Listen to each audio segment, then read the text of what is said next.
Welcome back to Sailing El Jaleo.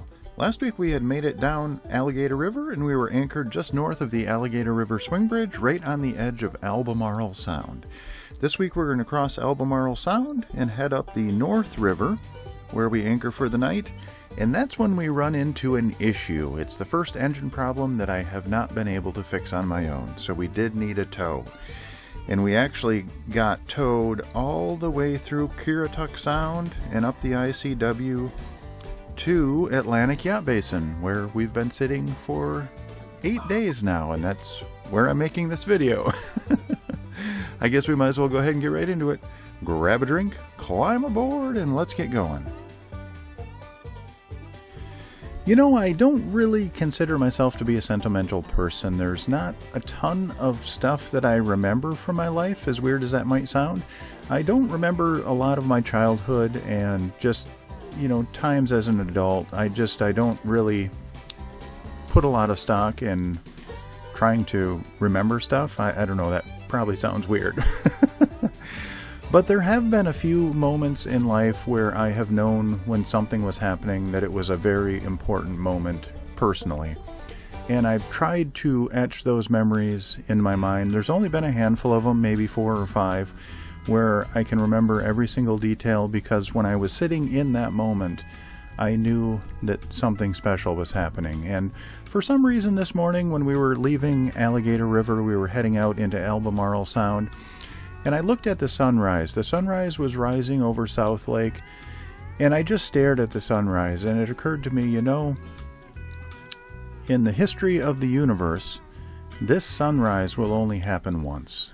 And there's only maybe 5 people out of the, what are we up to, 8 or 9 billion now on the planet, who will see this sunrise. Maybe 5 people in all of time, and in all of history, in the entire universe will ever see this single sunrise. And it really just kind of hit me, you know.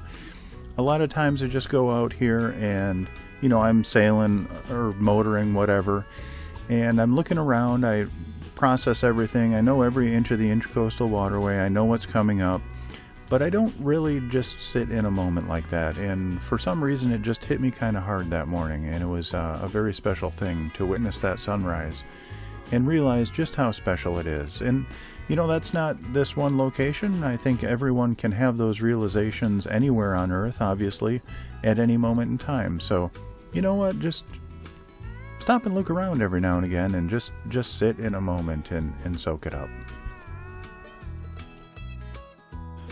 You know, wind projections can be a little bit of a crapshoot, but as we headed out into Albemarle Sound, it became apparent that this was an absolutely perfect day to cross the Sound. The Sound is approximately 12 miles across, and it can get quite sporty if the wind goes above, say, 10 or 12 knots. And the wind was right in that range, and it was from a usable direction, so we were able to sail across the Sound, and it was absolutely wonderful. As we reached the other side, the wind was projected to pick up right around 11 o'clock, and we made it to the other side right when the wind was picking up. And as we turned to go up North River, the wind was actually right on our beam, which was a great thing.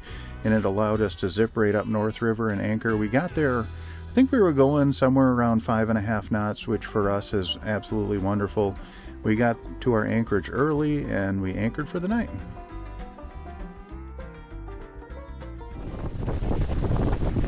After anchoring in North River, just outside of Point Jock, North Carolina, we had a little storm blow through, and it's always nice to give EJ's decks a rinse.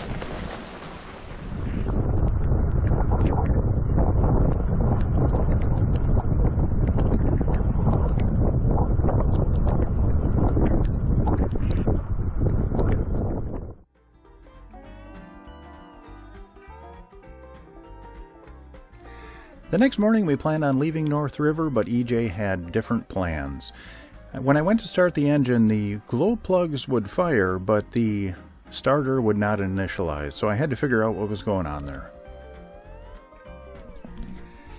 Hey y'all, we're actually going to shift gears here for a second. I don't normally go gonzo style, but that's what we're going to do. I'm going to talk about what happened in North River, or what I thought happened. So, when we got up the next morning in North River, and this is normally full of dog food up here, this is one of my dog food storage compartments, but so I went to start the engine. the next morning and the glow plugs sparked, but the engine would not turn over. So I came downstairs and I started going through the electronics. Now here is the key. Let me see if I can get this light in a little better angle here. So this here is where you turn the key. The control panel's on the outside, obviously. And over here is your glow plug button, and then here's your starter button. Now I couldn't be outside pushing these buttons and inside testing them at the same time. So what I did was I knew I had power at the key, I knew I had power at the glow plug switch. So I actually just jumpered across here. I just stripped the wire on both ends and jumpered across. And I knew if the starter turned over when I did that, then I knew this switch was bad.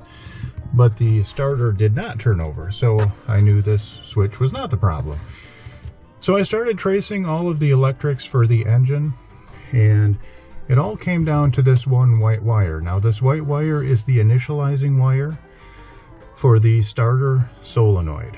So if we look down here, I was tracing all the wiring, and it's really hard to see. Let's see if I can get the light in here at a good, somewhat good angle. So back down there, that new shiny thing, which you can just barely see, I wonder if I can come in here, that is the new starter. So the white wire, and I can't see the screen, so if you can see the white wire there, that goes on a tab on the solenoid, and that initializes the solenoid, which turns the starter. So that white wire was just hanging, it was just dangling. So I knew we had a problem there, and you can see the coolant lines come in right on top of the starter, and that tab. So I went to my manual over here. And sorry, I just went grocery shopping a few days ago, so I've got a mess up here I haven't put away yet. So I went to my owner's manual and I just started looking at the diagrams for the wiring and how all of this worked. So here's the starter switch up above, and here's that white wire that comes down into the solenoid. So I knew there was a little tab connector that white wire was supposed to go on. Now here is the old starter, and you can see where it's worn right on top here. That is where that coolant line was sitting, right on top. So I messed up here. I was feeling with my hands, because you can't see the wiring on that starter down there. And I was feeling along the coolant line, and my hand slid right up under here, and I thought this tab was part of the cooling line. I couldn't feel any discernible difference. When you have it out, it's very obvious that that tab is still there, and that's where that white wire should have connected to. Now if I had felt this tab, I could have reconnected the white wire and it would have started just fine. So that was my fault, and what I should have done was put a camera down there so I could actually see what was happening rather than trying to feel what was happening. So I screwed up there. So because of that, I thought this tab was gone, corroded. We did have to get towed 35 miles to Atlantic Yacht Basin, and I did have the mechanics replace the starter. As you can see, there's a new one in there.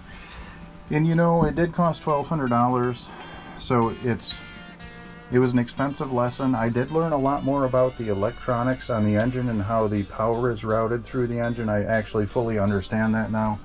I didn't fully understand it before, but it was an expensive lesson. And I should have put a camera down below and I would have seen this tab and it wouldn't have been a problem. Now that being said, the new starter does start the engine a lot faster. This is a 40-year-old starter, and it did take an extra turn or two. It always started with this starter, but this starter might have been getting a little fatigued. The new one, the engine fires instantly. So, you know, in the grand scheme of things, it's not the worst thing in the world that I have a new starter. Just the circumstances I wish could have been a little bit different. It would have saved me some money, and yeah, I kind of felt like an idiot when I discovered that this tab was not corroded, because I could have fixed it all along, but I just didn't. So it is what it is. You know, you live and you learn. I do feel like an idiot because I could have fixed it, and I wouldn't have had to have inconvenienced a lot of people getting a new starter in there, but like I said, it is what it is. And now I understand a lot more about the engine electronics, which is not a bad thing. I do apologize for the audio in that last section. I know it's crap, but I couldn't think of any other way to do it. And we did have to get towed 35 miles to Atlantic Yacht Basin to get the starter replaced.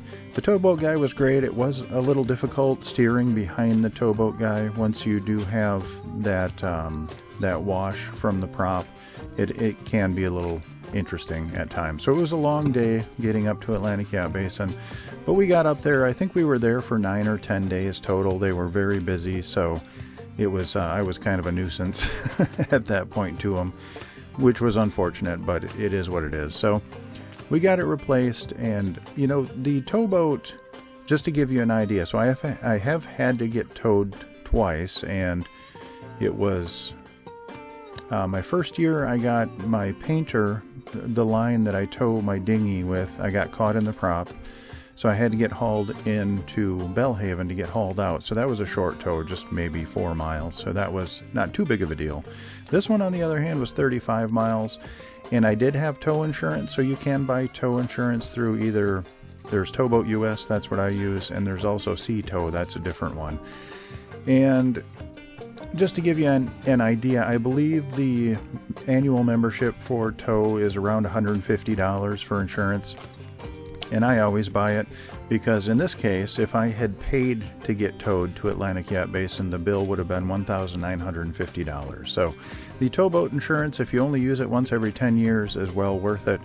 And you know, it can really save your butt when you're in a bind. So I always have it. It's a nice little insurance policy, and it comes in handy when you need it.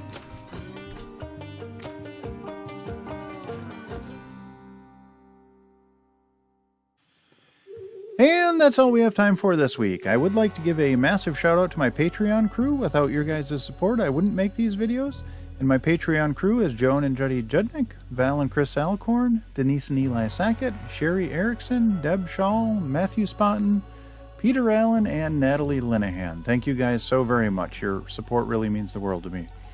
I do have one legacy patron member, and her name is Joan Linbo. Unfortunately, she has passed on, but she lives on in our hearts forever. We really miss you, Joan. If you are interested in joining our Patreon crew, there is a link in the description down below, and that'll take you to our Patreon page where you can sign up. And there are hundreds, literally hundreds of extra videos and photos of our travels, and I try and keep everything there up to date and post at least once or twice a week, so it gives you a little peek behind the curtain. If you do like our videos, please like, comment, and subscribe. That'll help us out more than you'll ever know, and that actually doesn't cost you anything, so hit that like button. Alrighty, I hope you all are well, and we'll see you next week.